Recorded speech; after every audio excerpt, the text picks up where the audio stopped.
నమస్తే, smart investor స్వాగతం. 7400 level నిలబెట్టుకునేందుకు Nifty ప్రయత్నిస్తోంది. ఉదయం నుంచి కూడా స్టాక్ మార్కెట్స్ ఇవాళ రేంజ్ బౌండ్ గా ట్రేడ్ అవుతున్నాయి. ప్రధానంగా ఇండెక్స్ పరంగా రేంజ్ బౌండ్ ట్రేడింగ్ గమనిస్తున్నాం. బ్యాంక్స్, రేట్ సెన్సిటివ్స్ లాభాల్లో ట్రేడ్ అవుతున్నాయి. కొన్ని బ్యాంక్స్ అయితే 52 వీక్ హైస్ కూడా టచ్ చేస్తున్నాయి. Reform hopes public sector bank stocks ను డ్రైవ్ చేసిన ఫ్యాక్టరీ ఇది. సో ఈ బ్యాంకుల క్యాపిటల్ స్ట్రక్చర్స్ లో మేనేజ్మెంట్ కంట్రోల్ ఇతర అంశాల్లో కొన్ని రిఫార్మ్స్ వస్తాయన్న అంచనా పిఎస్యూ బ్యాంక్ స్టాక్స్ ను లీడ్ చేస్తుంది. అలాగే మిడ్ క్యాప్స్ అవుట్ పెర్ఫార్మ్ చేస్తున్నాయి. ఇవాళ ఓవరాల్ గా చూస్తే బోత్ సెన్సెక్స్ నిఫ్టీల కంటే కూడా మిడ్ క్యాప్స్ స్ట్రాంగ్ గా కనిపిస్తున్నాయి. మిడ్ క్యాప్ ఇండెక్స్ ఆల్మోస్ట్ 1% వరకు పెరగడం చూస్తున్నాం. ఇండెక్స్ స్టాక్స్ లో ముందుగా మనం గమనిస్తే Hero MotoCorp, Tata steel, Hindalco, Bajaj auto, Hindustan Unilever ఇవి టాప్ గైనర్స్. అలాగే సెన్సెక్స్ లో లూజర్స్ లిస్ట్ చూస్తే TCS, coal India, Infosys, NTPC, Sesa, Sterlite ఇవన్నీ కూడా లూజర్స్ లిస్ట్ అంటే నష్టాల్లో ఉన్న స్టాక్స్ లిస్ట్ లో ఉన్నాయి. సో ఇండిసెస్ పరంగా చూస్తే మనకు అత్యధికంగా కనిపిస్తోంది పిఎస్యూ బ్యాంక్ ఇండెక్స్ 1.5% వరకు కూడా ఇది లాభపడటం చూస్తున్నాం. అలాగే మెటల్ ఇండెక్స్ 0.4% పెరిగింది.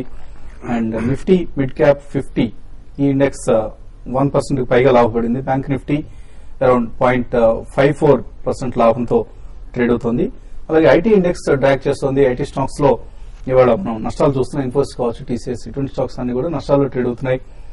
ఐటీ ఇండెక్స్ 1.5% నష్టపోయింది. Energy index 0.5%, pharma index 0.5%, FMCG 0.3% నష్టపోయాయి. అండ్ ఎక్స్ట్రా గ్యాస్ అలాట్ చేస్తారు. ప్లాంట్స్ మెయింటెనెన్స్ అవసరమైన ఎక్స్ట్రా గ్యాస్ అలాట్ చేస్తారన్న వాటిలో ఫెర్టిలైజర్ స్టాక్స్ వాళ్ళు యాక్టివ్గా ట్రేడ్ అవుతున్నాయి. ఆర్సీఎఫ్ కావచ్చు, జిఎస్ఎఫ్సి, జిఎన్ఎఫ్సి ఇటువంటి స్టాక్స్ అన్ని 6 to 7% లాభాల్లో ట్రేడ్ అవుతున్నాయి. ఎఫ్డీఏ ఇన్స్పెక్షన్ లో 12 ప్రొసీజరల్ ల్యాప్సెస్ కనుగొన్నారన్న వాటితో వోకాట్ స్టాక్ చాలా వీక్ గా ట్రేడ్ అవుతుంది. అండ్ టాప్ మనం వాల్యూమ్స్ వైజ్ చూస్తే టాప్ గెయినర్స్ లిస్ట్ లో ఉన్నాయి. సుజ్లాన్, యూనిటెక్, జేపీ అసోసియేట్స్ ఇటువంటివన్నీ కూడా టాప్ వాల్యూమ్స్, చాలా స్ట్రాంగ్ వాల్యూమ్స్ నమోదవుతున్నాయి. అండ్ డెలివరీ బేస్డ్ బయింగ్ కూడా కొంత కనిపిస్తుంది ఈ కౌంటర్స్ లో. IDBI bank among the public sector banks strong గా ట్రేడ్ అవుతున్న బ్యాంక్ ఇది. అలాగే ఇతర PSU banks like Andhra bank 3.2% లాభపడింది. బిఓబి 2.3%, ఐడిబిఐ 10%, అలాగే సిండికేట్ బ్యాంక్ అరౌండ్ 4% లాభంతో 166 దగ్గర ట్రేడ్ అవుతున్నాయి. So all in all rate sensitive stocks, high beta stocks లో ఎక్కువ యాక్షన్ కనిపిస్తుంది. ఇక మార్కెట్స్ పరిస్థితి గురించి మనతో మాట్లాడేందుకు ఎనలిస్ట్ సిద్ధంగా ఉన్నారు. సో ముందుగా బాలా గారు, ఎటువంటి డిఫెన్సివ్స్ వెనకడుగేస్తున్నాయి, సిక్లికల్స్ లో స్ట్రాంగ్ ట్రేడింగ్ కనిపిస్తుంది, మిడ్ క్యాప్స్ అవుట్ పెర్ఫార్మ్ చేస్తున్నాయి, ఇండెక్స్ పరంగా మనకు అంతగా మూవ్స్ లేవు. సో ఎలా అర్థం చేసుకోవచ్చు ఇప్పుడున్న trend?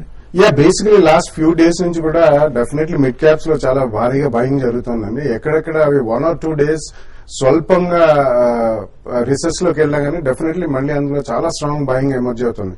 That could be a lot of domestic mutual funds, mid and small cap funds. They have been very active buyers for the last 10-15 days అండి. ఎస్పెషలీ మనకి నెక్స్ట్ బడ్జెట్ కే మేజర్ ట్రిగర్స్ అంటూ వస్తాయి. Probably another 100 to 150 points up side మనం చూడొచ్చు.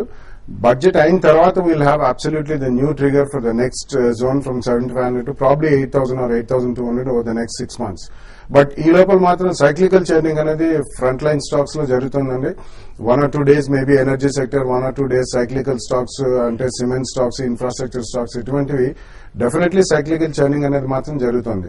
And ఇందాక మీరు mention చేసినట్టు all these high beta stocks like Unitech, Suzlon, JP associates ఏవైతే వాల్యూమ్స్ గతంలో కూడా జరిగాయో డెఫినెట్లీ అవన్నీ 100% పెరిగినా కానీ I think దర్స్ a lot of interest being generated through investors as well as traders అండి.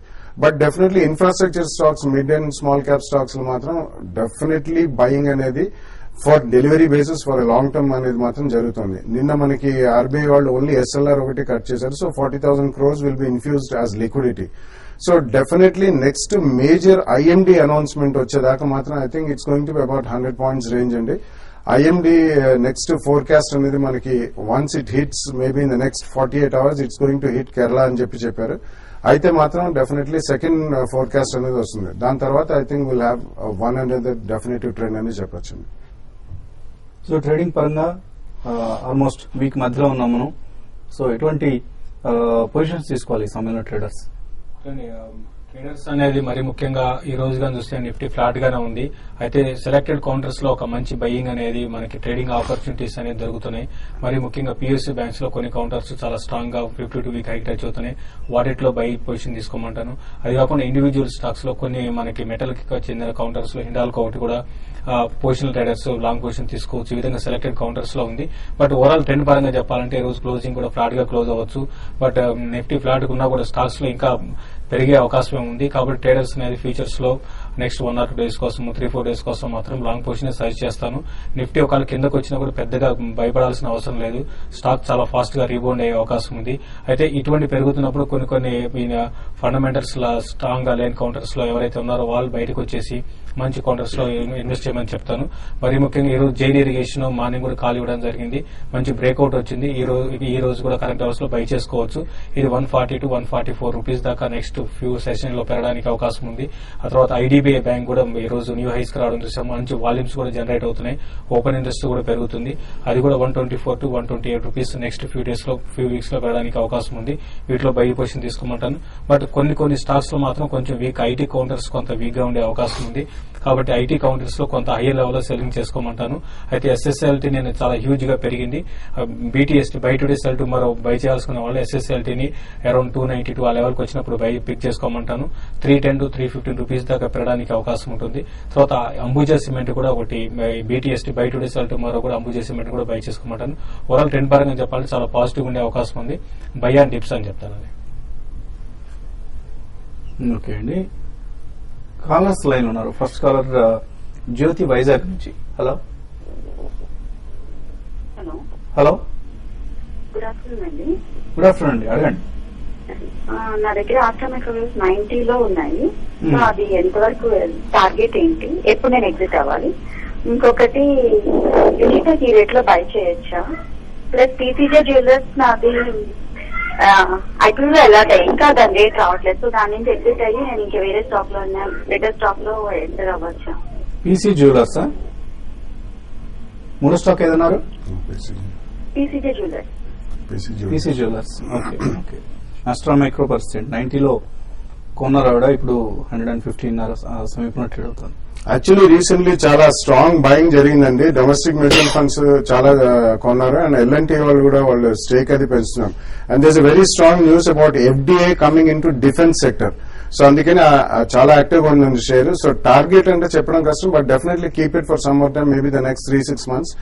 అది లాస్ట్ 3 to 6 months లోనే ఆల్మోస్ట్ మోర్ దెన్ డబుల్ అయిందండి. I would request you to please keep it. PC jewellers మాత్రం I think most of the stocks ఈ రంగానికి చెందిన అన్ని కూడా మనకి యాక్చువల్లీ ఇంపోర్ట్ డ్యూటీస్ తగ్గిస్తాను కానీ డెఫినెట్లీ వాటికి అంత లాభసాటిగా ఉండదండి. అండ్ ఓవరాల్ గా గోల్డ్ అనేది పడుతుంది. ఒకవేళ వీళ్ళ దగ్గర ఇన్వెంటరీస్ ఉంటే మాత్రం డెఫినెట్లీ అది వాళ్ళకి ప్రాఫిటబిలిటీ క్షీణిస్తుంది. ఈ కారణం వలన పీసీ జ్యువెలర్స్ అమ్మే I think you can convert to some of the housing finance companies అండి which are really doing extremely well.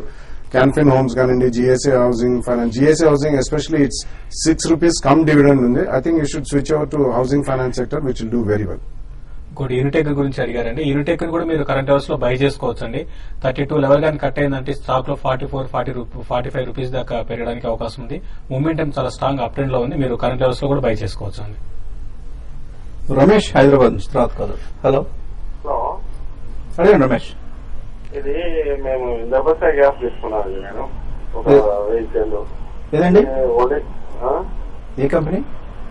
Holding పెట్టుకోవాలా లేకుంటే అమ్మేసేయాలా సార్? ప్రాఫిట్ లో ఉన్నది. కంపెనీ పేరు మళ్ళీ ఒకసారి చెప్పండి. Indraprastha gas IGL. Okay. IGL. I think ఇప్పుడు గ్యాస్ ప్రైస్ రివిజన్ అనేది డెఫినెట్లీ నెక్స్ట్ 3 months లో they will be some decision taken అండి. And Indraprastha gas is one of the largest infrastructure company based out of Delhi. ఈ చోట్లలో చాలా స్ట్రాంగ్ ప్రెసెన్స్ ఉంది వాళ్ళది.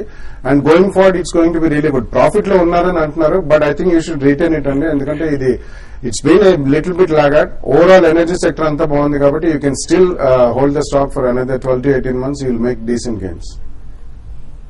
రామకృష్ణారెడ్డి హైదరాబాద్ నుంచి. హలో అడగండి రామకృష్ణారెడ్డి గారు.